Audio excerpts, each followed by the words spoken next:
안녕하세요. 박준호입니다. 5월 25일 월요일 방송하겠습니다. 지난 주말에는 또 홍콩이 다시 시끄럽군요. 중국 양회 전인데, 한국어로 치면은 국회가 개원한 것이죠. 여기서 제일 먼저 지금 나온 것이 홍콩 보안법 입법이라네요. 홍콩 보안법.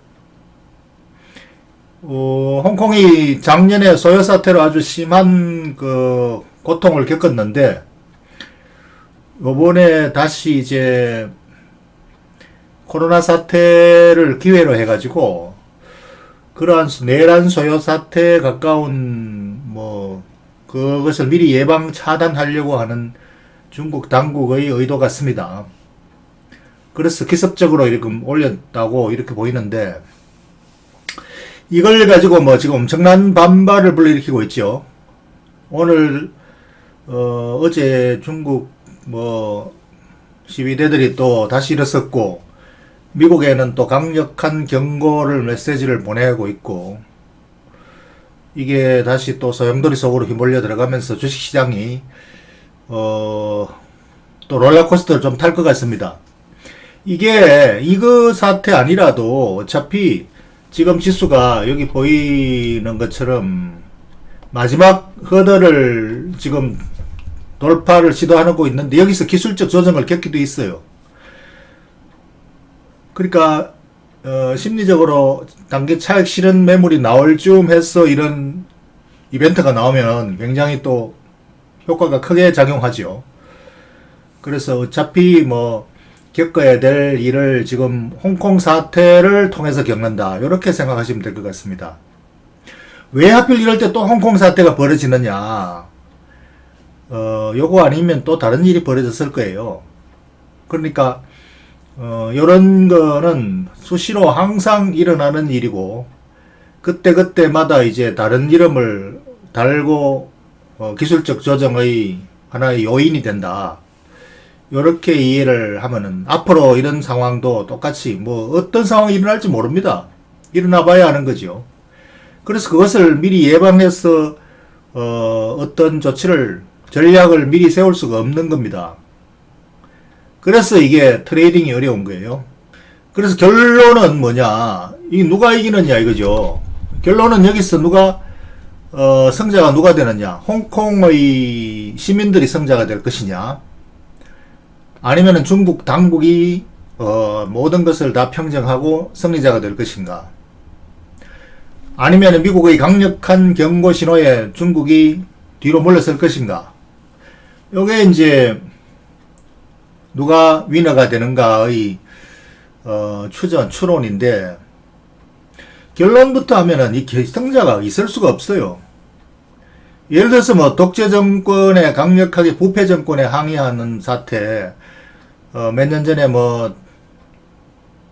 저기 중동에서 일어났던 그러한 사건들, 아프리카 독재국가에서 일어난 사건들, 이런 거하고는 다르잖아요. 중국은 지금 강력한 사회주의 국가인데, 홍콩의 이 소요 사태가 그것을 정부를 끌어내릴 그런 만큼의 파워가, 힘이 있는 건 아니고, 미국이 아무리 세계 최강이라 그래도 이것도 어차피 중국의 내부 문제예요. 홍콩이 중국 소유잖아요. 97년도에 100년 동안 빼앗겼다가 영국으로부터 되찾은 땅이잖아요, 홍콩이. 근데 이걸 전략상으로 이제 1국 2 체제를 지금 중국이 하고 있고, 국익을 위해서 이대로 번창한 홍콩을 그대로 가져가서 계속 번창시키는 게 유리하니까 그걸 유지하는 것이지, 어차피 소유권은 중국에 있는 거죠. 그래서 이제 그거를 조건으로 해서 이제 해외 전 세계의 금융허브가 되어 있는 것이고, 그걸 이제 보장해주면서 국제적으로 협약이 되어 있는 거고, 이런 것들이 이제 지금 끌고 가는 건데, 여기서 이제 속도 조절이지, 어떤 결론의 성자는 있을 수가 없는 게임이다, 이렇게 미리 알고 이렇게 하면 진행하는 걸 한번 해석을 한번 해보죠. 지금 진행되는 걸. 어차피 홍콩 보안법이라는 게 중국 자기 자국의 법률이니까 홍콩에 대해서 좀 더 보안 조치를 강화하겠다라는 자기들의 뭐 자기 마음이지 뭐. 그래서 이 때문에 애꿎은 우리 한국 정시도 뭐 금요일날 와장창 또 했죠. 홍콩이 5% 폭락을 했는데 이게 중국 정시만큼 우리 정시도 타격을 받았습니다.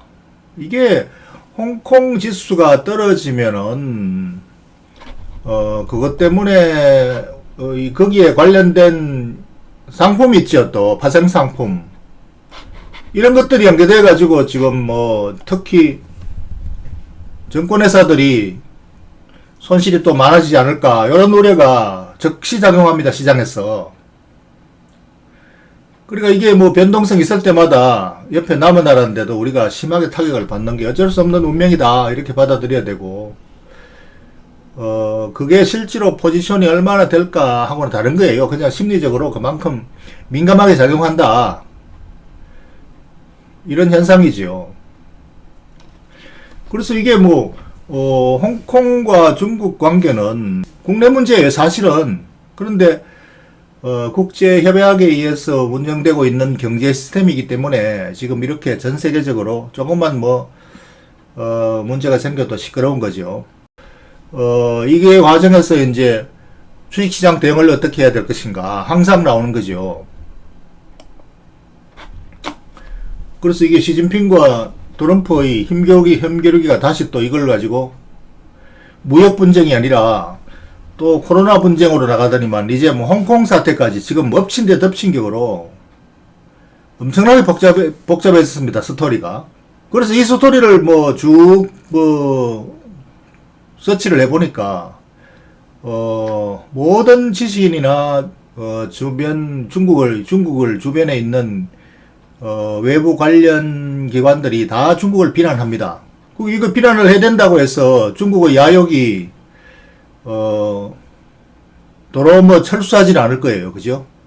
그러니까 좀 견제가 되고 좀 속도를 늦추는 어떤 타협이 나오는 걸 기대해야지요.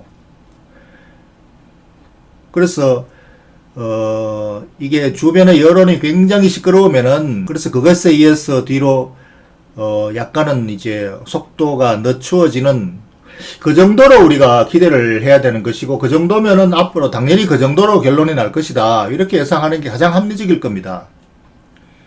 이것은 뭐 세상이 그렇게 지금 돌아가고 있는 진행 과정이다 이렇게 봐야 될 것 같아요.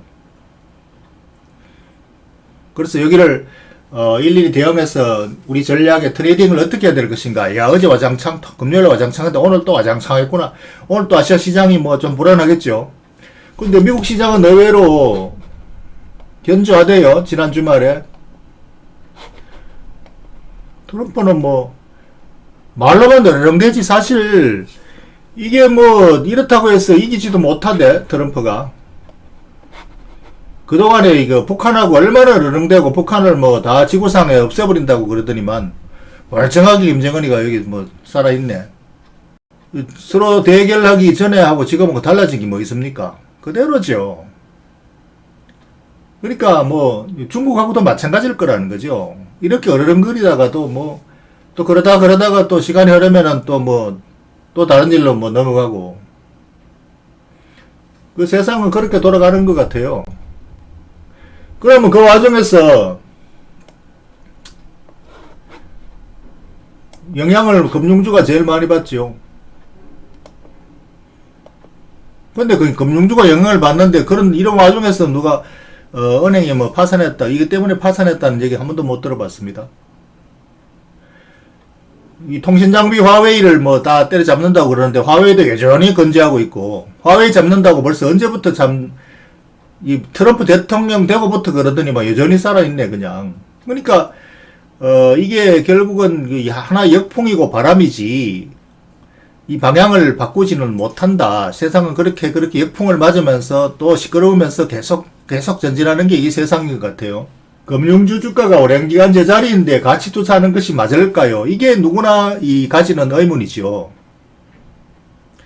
사실 가치 투자라는 거는 그 회사가 좋은 장사, 비즈니스를 오랫동안 해서 거기서 나오는 수익을 계속 내가 향유하는 게 그게 가치 투자지요.